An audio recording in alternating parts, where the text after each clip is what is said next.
Spirit సినిమాలో ప్రభాస్ ఒక బలమైన, విషాదమయమైన పోలీసు అధికారిగా కనిపిస్తాడు. అతను ఒక రాష్ట్రీయ ప్రమేయంతో ఉన్న పోలీస్ ఆఫీసర్. కథలో ఆయన జీవితం మరియు కుటుంబంతో గాఢంగా సంబంధం ఉన్న పాత్ర చూపబడుతుంది. నటులు ప్రభాస్ ప్రధాన హీరోగా నటిస్తున్నాడు. తృప్తి దిమ్రీ ఈ సినిమాలో ప్రముఖ డాక్టర్ పాత్రలో నటిస్తోంది. ఆమె పాత్ర కథలో ముఖ్యం మరియు ప్రభాస్ పాత్రతో ప్రేమ కథ కూడా ఉంది. ఇతర ముఖ్యమైన నటుల్లో వివేక్ ఓబెరాయ్, ప్రకాష్ రాజ్, కంచన తదితరులు ఉంటారు. డాక్టరు పాత్ర తృప్తి దిమ్రీ డాక్టర్ పాత్రలో స్టైలిష్, గ్లామరస్ రూపంలో నటిస్తోంది. ఆమె ప్రభాస్ రెడ్డి గుండె గాఢమైన ప్రేమ సంఘటనలో నటిస్తుంది.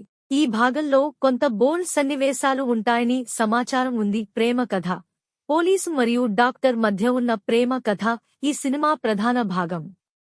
ఇది బలమైన భావోద్వేగాలతో నిండి ఉంటుంది.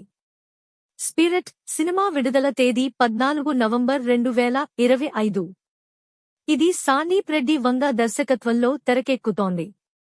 ఈ సినిమా ప్రధానంగా తెలుగు భాషలో విడుదల అవుతుంది.